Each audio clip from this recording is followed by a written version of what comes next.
market because the government takes over. And Secretary Duque here and Secretary Herbosa is fully aware, even with MERS-CoV, even with SARS, the global community controls the prices. So kung isa lang yung laboratory, the more that...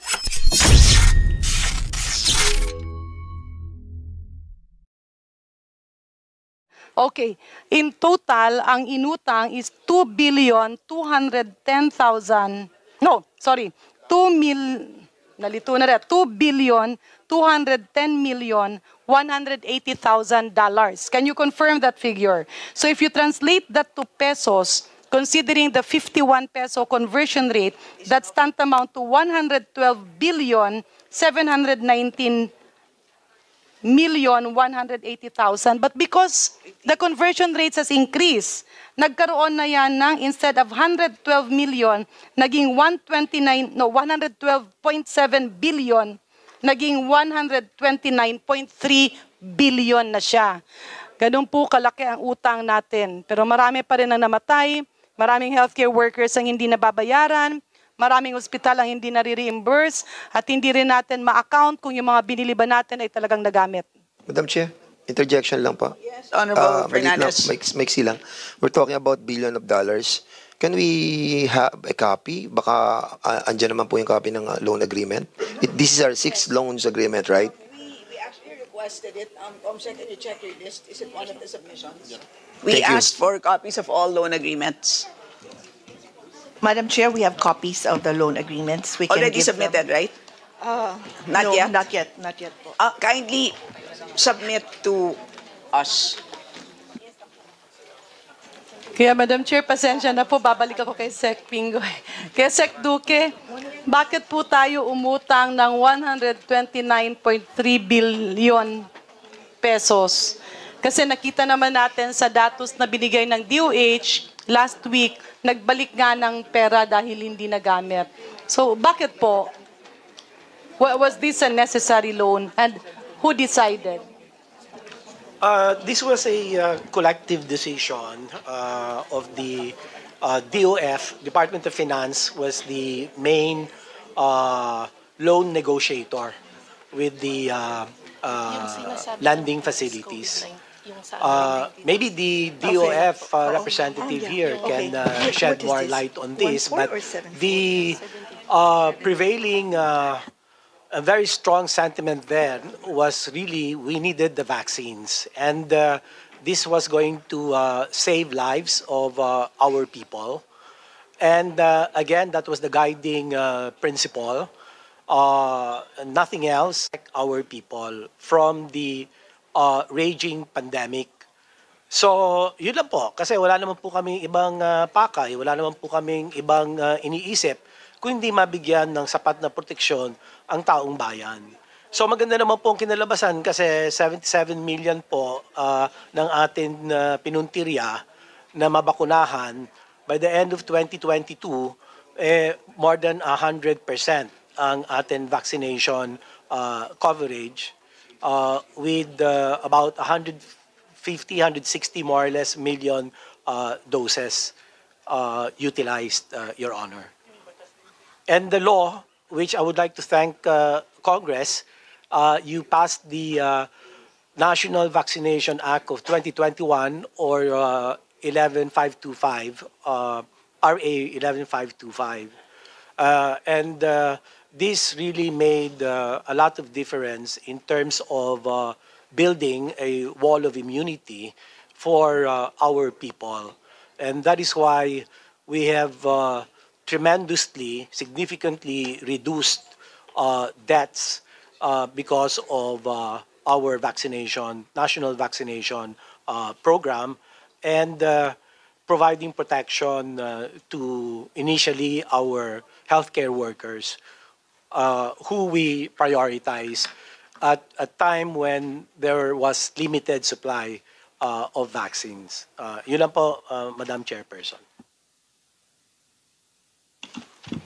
Honorable Garin. Yeah. So basically, Madam Chair, I'm waiting for the documents on who decided on this loan. So, Sec Dico, you're saying that the 129 billion 295 530,000 pesos was all used to procure vaccines? Or maybe DOH can shed light on this. Secretary Bossa, please. Thank you, Madam Chair. Based on records, only 71 billion was was allocated for vaccine. Is that And- in pesos or in dollars? pesos. And of the 71 billion, we only we obligated only 68 billion. Yun yung binayad natin. Oo. Correct. So yun facility, Sec, ma'am, na let's focus on the total amount. Wag yun, kasi kasama pa rin yun eh. Those are the taxes and everything. So you go back to 71, not to 68. Ma'am, the way I understood it was this was a loan facility, like a credit line by ADB and World Bank during the time of the pandemic emergency. So in other words, the 129.295 billion in pesos was not consummated? Kasi in fact there were some were used for other things like test Precisely. kits That's and what. PPEs. Yeah, that is what we were requesting last Okay. hearing. Okay, can you give us a breakdown? Saan ginamit or magkano ang nagamit out of the $2,210,180,000? Magkano ang ginamit at saan ginamit? That was a request last hearing, Madam Chair. Madam Chair we will provide the committee. Let me just interject quickly.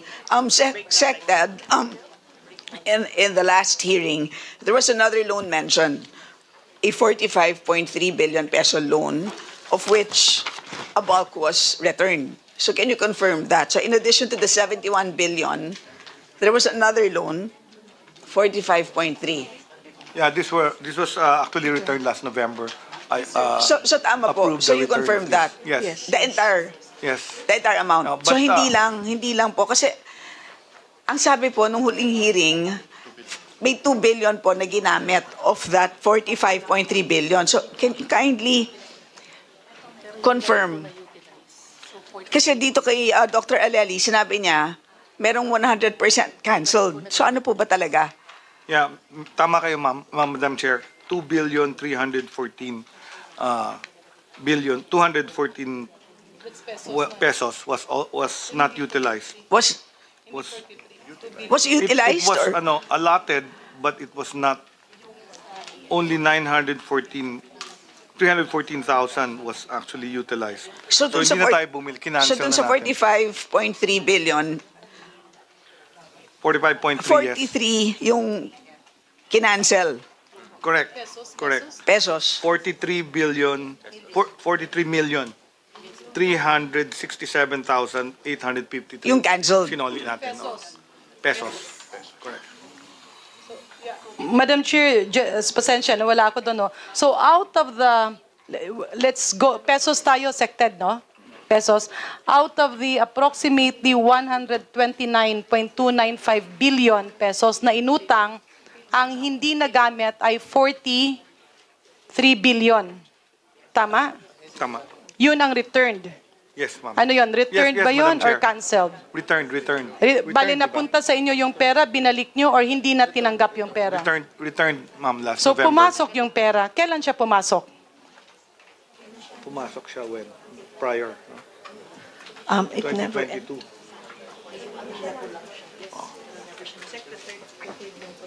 Returned siya, hindi siya did not come. Okay. According to Bureau of International Health Cooperation, the third loan was not included in our budget. We just canceled. that's we will not $300 million. utilize the loan. That was what was the Hindi. Just to clarify, there's a third loan that's completely canceled. Yes po. reserve three. That's only 300. So there were two cancellations. Merong isa na portion, merong isa na 100% cancellation. Okay, just to clarify. So magkano? So sorry. So merong $300 million na canceled. Yung PSERV 3, tama ba? Yes. Yeah, sected? Yes, Madam Chair. Okay. Tapos meron pang 43 billion pesos. Yes. Sected? Dalawa ha? So that's, just to be sure with your facts, kasi, Can I refer to Director Ella, who's more knowledgeable than I am? Honorable Chair, Director Ayala. so out of the 45.369 billion, 40.8 billion was released by DBM. However, teka, Madam Ay, Chair. iba na naman. Iba. So, ano yan? Ano yung 45 plus? Is it peso, dollars? Let's be. Pesos. peso na po, peso. So, saan siya? Saan siya? Saan Preserve. siya? Preserve. Saan siya?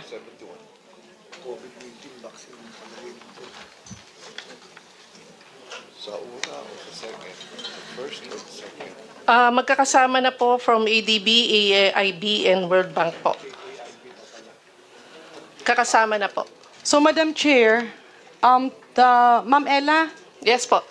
dito sa sinabing 6 na loan, meron pang iba or wala na? Ito pong binabasa namin ay pertaining only to the COVID-19 vaccine procurement po. Ang sinasabi po ni Director Aleli ay lahat po ng mga loans pertaining to COVID-19. What we want is the whole loan in totality para hindi tayo ma-confuse. Di ba, Madam Chair? That's what we are, yeah.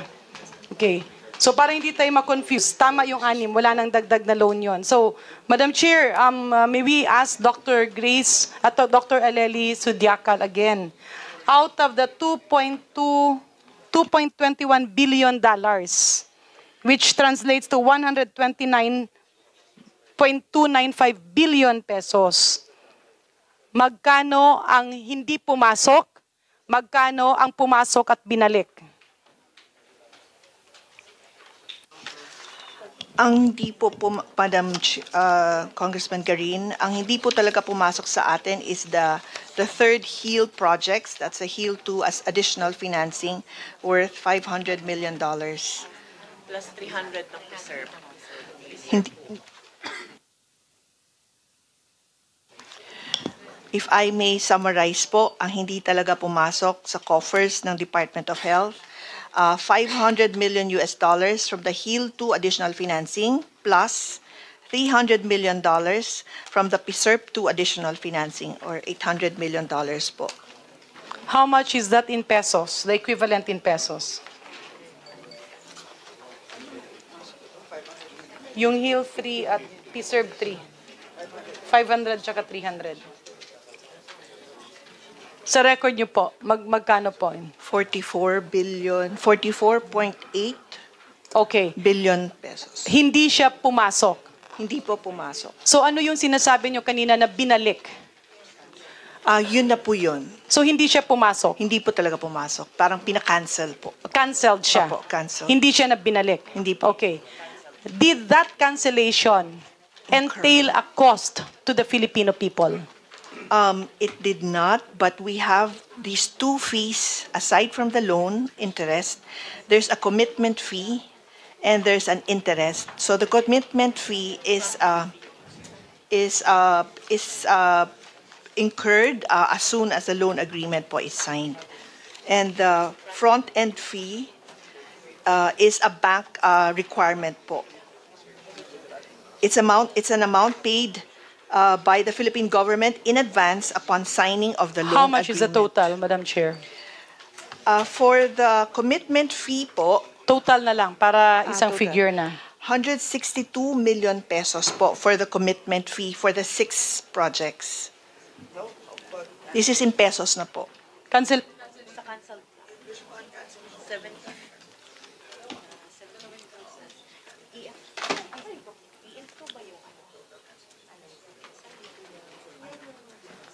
So how much is the total cancellation fee? It's not really called cancellation fee po, but commitment fee. So there is really no term as a cancellation fee. Okay. The commitment fee is 160 million pesos. Tama? Yes, Okay. Congressman Ano pa yung Garin. ibang mga binayaran dahil hindi natuloy yung dalawang utang na ito? Yun lang po, but we also pay the front-end fee. So this front-end fee, as I mentioned, are bank requirements po.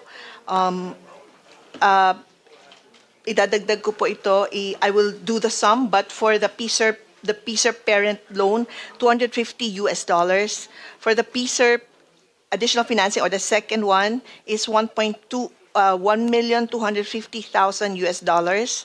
For the third PSERP is 750,000 Ma'am US Aleli, dollars. total na lang para Yes, mas ma'am. mabilis tayo. Yes, ma'am. Sorry po. We just want to align because in the last hearing and for the information of Yes. Secretary Herbosa, we were informed by DOH that there was a payment, but we call that a wastage of approximately 2 billion pesos dahil hindi natuloy ang loan. And I believe the chairman can confirm this. Yes, I confirm that. There was a mention of a 2 billion peso penalty fees. Chair, my apologies. I said 2 million, but actually that was shooting from the hip. I did not have the exact data, so I apologize. Oh, we all heard billion. Oh, you meant 2 million. 2 million po. But that was inaccurate because I didn't have the data at the time. So my apologies to It was 2 this billion, body. Madam Chair, because that was what was mentioned. Oh, So kung babaguhin yan, okay lang. it was very clear in our records and even in my notes. So we reviewed it again I before also this vividly hearing. heard you say 2 billion. That's why nagulat kaming lahat. But nonetheless, they're now under oath. Could you kindly do the computation maybe, Madam of your Chair. front-end fees? Yeah, maybe, Madam Chair, may we request the Honorable Secretary to look into this because this should not be repeated. Alam niyo naman yun, Sec, ang daming nag-aalok ng utang. Di ba? Maraming nag-aalok ng utang. We know that, having been in the department before. But we always refuse those loans. And I believe even Secretary Guevara was fully aware gaano kahigpit ng gobyernong umutang. Kasi maraming nagpapautang. But at the end of the day, we need to really assess whether it is advantageous or disadvantageous to the people. So, Sec Ted, if I may politely and respectfully request you to look into this and submit to the Honorable Committee the actual figures. So, my last question, Madam Chair, actually, na-challenge lang ako. This is not against anybody. But earlier, Secretary Herbosa mentioned that the cheapest testing cost was with Red Cross. Yeah. But again, yun nga ang problema. Maraming nag-aalok ng murang testing cost, but then PhilHealth was reimbursing it at 8,150. So, President Mandi, what happens during that time? Kunyari, nag-charge yung, example, Red Cross would charge 3,000 worth 4,000 pesos. Nire-reimburse ba yun sa PhilHealth? Pwede bang matignan? I'm not only referring to Red Cross. This is just an offshoot of the statement of Secretary Herbosa na it's not basically on Red Cross, but it was a concern that was conveyed by Kong Stella during the last hearing na merong mga institution who were actually collecting from PhilHealth using COVID testing. So minsan akala natin mura, sasabihin nila, 4,000 pesos lang. Dapat nga 2,000 yan. But then records will bear it out that billions of pesos was spent on reimbursement. So, Madam Chair, can I address a question? Yes, please, Press Mandy. Yeah. Based on my understanding, Congarin, the price cap is determined by Department of Health, DOH po. So, Madam Chair, earlier Secretary Duque said that it Duque? was determined by PhilHealth. Now, PhilHealth is saying it was actually DOH, Sec Duque, who determined the cost. Kasi that was actually an issue during the previous linawin po natin.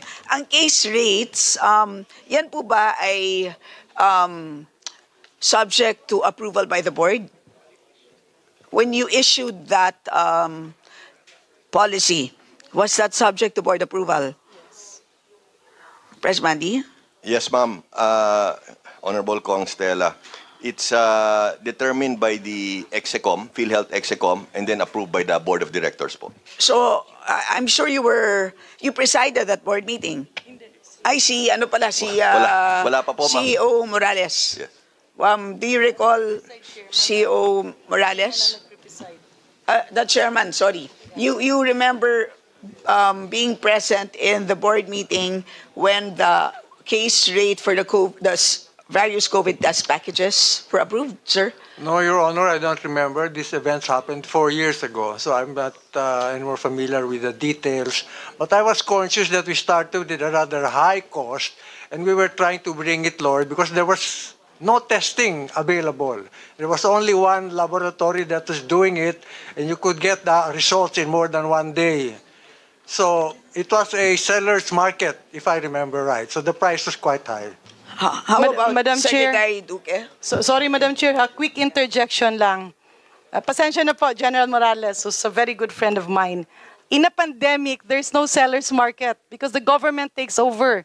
And Secretary Duque here and Secretary Herbosa is fully aware, even with MERS-CoV, even with SARS, the global community controls the prices. So kung isa lang yung laboratory, the more that PhilHealth should have been prudent not to waste money. I go back to you, Madam Chair, for Secretary Duque's response. So, Secretary Duque, as chairman of the board of PhilHealth, you preside over the board meetings. Is that correct?